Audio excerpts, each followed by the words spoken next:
Ada pemberontakan dari pasukan Parameswara di kerajaan Majapahit pada tahun 1400-an yang mengakibatkan Palembang jatuh ke tangan bajak laut Cina pada waktu itu. Ini saya akan bercerita tentang runtuhnya kerajaan Majapahit akibat perebutan kekuasaan yang terus terjadi. Sejak tahun 1400-an sampai dengan tahun 1500 atau 1405, Raja Majapahit Prabu Wikramawardhana terlibat kontak senjata dengan iparnya sendiri yang bernama Bre Wirahbumi. Ya. Perang ini dikenal dengan sebutan Perang Perekrek. Ya, perang saling talik ulur dengan waktu pertempuran yang tersendat-sendat dan berjalan sangat lama. Sangat menguras tenaga kerajaan Majapahit hingga membuat Majapahit mengalami kemunduran pengaruh bahkan hingga keruntuhan kerajaan. Dalam perang Parekrek ini, utusan Prabu Wikramawardhana bernama Bre Narapati mampu mengalahkan Bre Wirahbumi dan kepala dari Bre Wirahbumi ini dipenggal. Jadi makam Bre Wirahbumi dikenal dengan sebutan Grisapura. Ya. Pemberontakan tak selesai di sini. Kekuasaan ketika Prabu Wikramawardhana mangkat dan digantikan putrinya sendiri yang bernama Rani Suhita.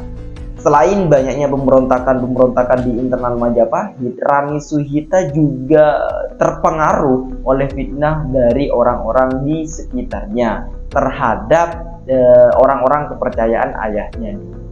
Jadi ada fitnah yang terus terjadi di internal.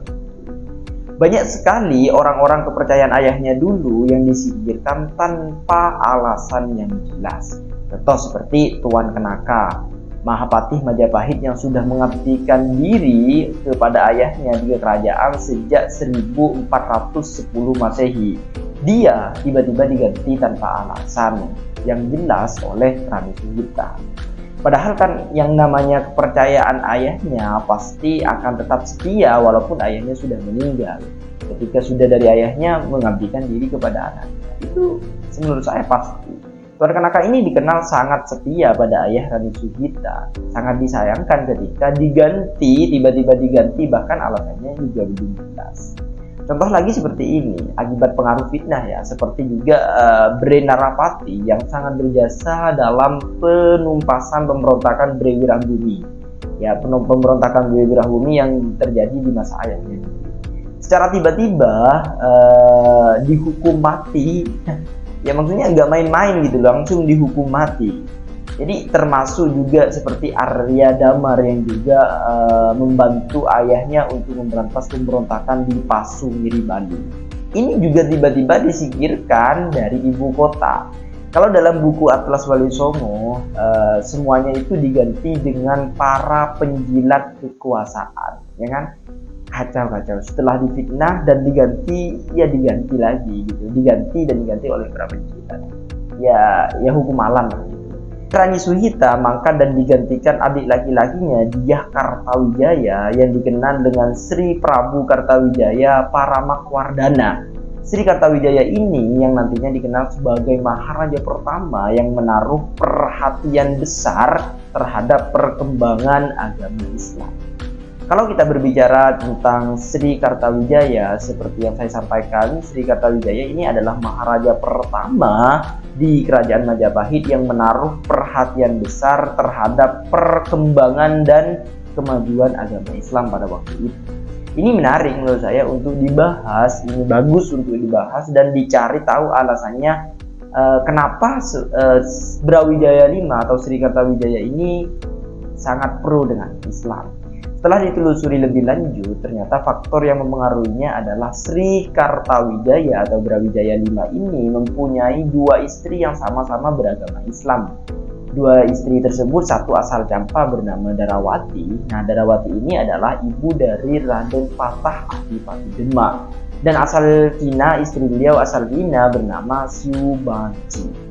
Bahkan menurut beberapa sumber seperti Babat Ponorogo, Babat Inggersi, seperti Babat Kanda, Dan yang lainnya juga menyebutkan beberapa putra dari Brawijaya Jamaah ini memeluk agama Islam, seperti Arya Damar, Adipati Palembang, ya kan? Arya Lembu Peteng, Adipati Pamadegan, Raden Patah, Adipati Demak, dan 2 putra lainnya. Jadi ada keterkaitan hubungan keluarga dengan Islam. Bahkan pembantu Sri Kartawijaya juga banyak yang beragama Islam. Oleh karena itu, Sri Kartawijaya dikenal sebagai maharaja yang kebijakannya memberi peluang kepada orang Islam. Bahkan banyak memberi kesempatan kepada orang-orang Islam untuk menduduki jabatan-jabatan penting di kerajaan pada waktu itu. Contoh seperti Arya Teja yang seorang muslim diangkat menjadi Adipati Tuban, kan? Juga Arya Lembu Suro menjadi Raja Surabaya. Mungkin kalian sudah tahu tentang cerita ini. Seperti Raden Ali Rahmatullah Sunan Ampel yang diangkat menjadi imam besar di Surabaya dan akhirnya menjadi Bupati Surabaya, ya kan? Bahkan kakak dari Sunan Ampel atau kakak dari Ali Rahmatullah bernama Ali Murtado diangkat menjadi imam di Masjid Gresik. Bahkan kemenakan istrinya yang bernama Burerah atau biasa kita kenal dalam beberapa buku sejarah dengan sebutan Abu Hurairah diangkat menjadi laba di Wirasaba. Lihat Atlas Wali Songo halaman 104.